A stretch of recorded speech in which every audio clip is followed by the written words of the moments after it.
Bonjour à tous, j'espère que vous allez bien. Je reviens aujourd'hui avec une vidéo bilan sur mes lectures du mois d'octobre. Alors oui, je sais, le mois de novembre est déjà bien avancé, mais je n'ai pas eu beaucoup de temps pour moi et pour la lecture, ni pour le blog, ni pour les vidéos pendant ce mois d'octobre. Ça ne va pas changer d'ailleurs au mois de novembre. Et donc, j'ai beaucoup hésité à faire cette vidéo ou non, et puis finalement je me suis dit que mieux vaut tard que jamais, et surtout j'ai quelques belles choses à vous présenter dans cette vidéo.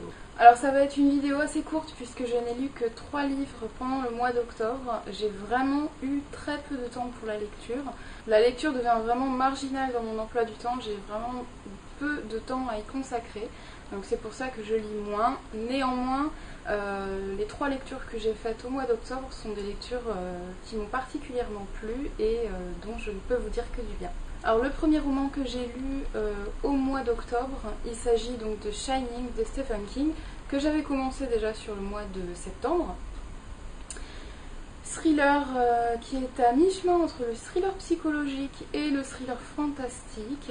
C'est l'histoire de Jack qui décroche un job de gardien dans un hôtel qui s'appelle l'Overlook et qui est situé dans les montagnes américaines et qui ferme pour la saison d'hiver et qui a besoin d'un gardien pour s'occuper de l'intendance et surtout faire en sorte que la chaudière n'explose pas. Jack va venir s'installer à l'Overlook avec sa femme Wendy et son fils Danny. Dès les premières chutes de neige, ils vont être rapidement coupés du monde et ils vont découvrir un hôtel qui est plus malsain qu'il n'y paraît et où il se passe des choses assez étranges. Danny, qui a une sorte de pouvoir assez bizarre, va ressentir ces choses, il va sentir le danger et comme ça tout au long du roman la pression augmente. On a une sorte d'angoisse qui monte au fur et à mesure que l'intrigue avance. C'est assez bien fait, je dirais, hein, c'est du Stephen King pur et dur. On retrouve à la fois une situation fantastique de plus en plus angoissante et un traitement psychologique des personnages vraiment fouillé qui fait que définitivement Stephen King est l'un de mes auteurs préférés. Shining est un huis clos angoissant où les personnages vont devenir de plus en plus mauvais au fur et à mesure qu'ils vivent dans l'univers de l'Overlook. C'est-à-dire que vous avez cet hôtel qui est comme une entité fantastique à part entière qui va faire ressortir le plus mauvais qui existe en chacun de nous et notamment chez le personnage de Jack. Alors il n'y a pas de scène à proprement terrifiante, mais néanmoins l'ambiance générale fait que vous n'êtes pas rassuré. Alors pour la petite histoire, j'ai regardé, après avoir terminé le roman, l'adaptation cinématographique de Stanley Kubrick, qui, ma foi, est un bon film. En revanche, il n'est pas du tout fidèle au roman, j'ai trouvé. Et d'ailleurs, Stephen King n'est pas du tout satisfait de cette adaptation. Il s'en est souvent plaint. Il a même dit que Stanley Kubrick n'avait pas compris son roman, tant et si bien qu'il a lui-même produit, quelques années après l'adaptation de Stanley Kubrick, une mini-série tirée de son roman.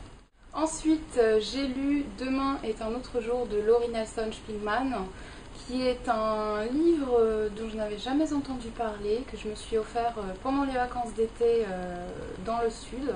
C'est le titre et la couverture qui ont attiré mon œil, et je dois dire que j'ai eu le nez creux parce que voici une petite pépite dans le genre chick lit. Vraiment très attachant, c'est un très beau livre.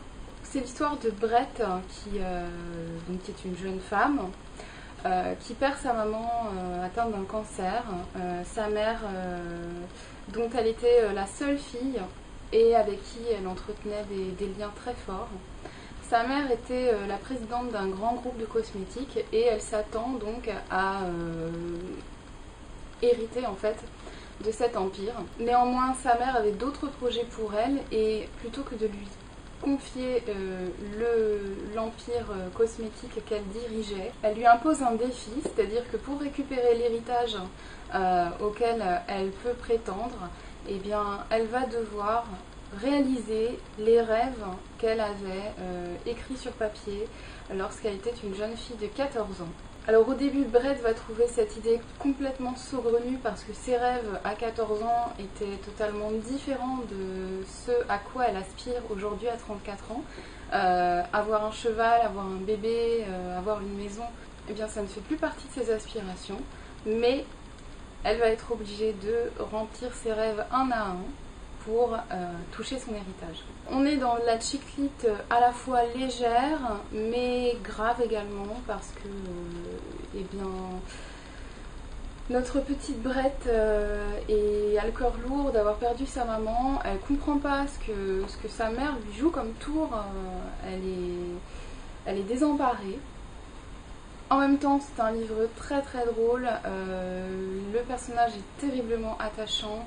Elle est un petit peu gaffeuse sur les bords. Elle me fait penser à des personnages de chick lit très connus comme Bridget Jones ou encore Rebecca dans les confessions d'une accro du shopping. Mais vous avez également cette dimension plus humaniste avec de très beaux moments, de très beaux passages qui pourront peut-être vous tirer une petite larme. Je vous le conseille plutôt 2 fois qu'une. C'est un magnifique roman avec lequel j'ai passé un excellent moment de lecture qui m'a attendrie tout simplement. C'est pas du tout larmoyant, vous riez assez régulièrement et c'est un livre qui met du baume au cœur. Et enfin, dernière lecture de ce mois d'octobre, il s'agit d'un thriller psychologique que j'ai lu en format numérique. Donc c'est Renaissance de Jean-Baptiste Détieux aux éditions Tornada. Alors là, si vous voulez vous perdre dans la mémoire d'un personnage, lisez ce thriller. C'est tout petit, ça fait entre 100 et 150 pages, mais c'est assez dense, assez fouillé. Jean-Baptiste Détieux est psychiatre et psychanalyste de formation, donc il sait parfaitement de quoi il parle, et surtout il sait parfaitement comment perdre son personnage et son lecteur dans son inconscient. Alors Renaissance, c'est l'histoire de Jean, qui est un journaliste qui semble avoir tout réussi, mais qui se considère comme un journaliste raté parce qu'il est journaliste mondain alors que lui voulait être journaliste d'investigation. Disons qu'il n'est pas très fier de ce que sa vie est devenue par rapport à ce qu'il voulait qu'elle soit. Et du jour au lendemain, sa femme le quitte sans laisser d'adresse. Elle a embarqué avec elle leur petite fille Blanche et lui va se retrouver tout seul, et bien sans nouvelles, à déprimer dans son appartement parisien. Puis il va recevoir d'étranges emails qui sont sans objet, vides, avec juste une pièce jointe, tous les jours une pièce jointe différente, c'est-à-dire une photo d'une forêt où on distingue une silhouette qui, au fil des jours, se retourne. À partir de ce moment-là, il va se sentir en grand danger, il va comprendre que quelque chose le menace et que cette menace est liée à la disparition de sa fille et de sa femme. Donc il en est convaincu, elles ont disparu, elles ne se sont pas envolées toutes seules.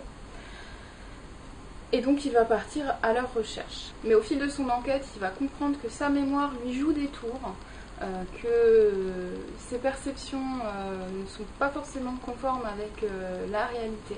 Et il va tomber progressivement dans une sorte de tourbillon, une sorte de sable mouvant où il ne sait plus trop où il en est, il sait plus distinguer le rêve de la réalité.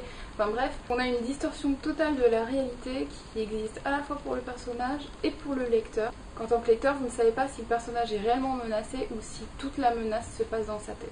Renaissance est un thriller qui ne vous laissera pas indemne. Si vous voulez en savoir un peu plus, j'ai fait une chronique écrite sur mon blog sur ce livre que je vous invite à aller lire. Voilà, c'est tout pour ces lectures du mois d'octobre. J'espère que cette vidéo vous a plu. N'hésitez pas à me laisser des commentaires si vous avez des questions et je vous souhaite de très bonnes lectures. Et quant à moi, je vous retrouve bientôt dans une prochaine vidéo. Ciao!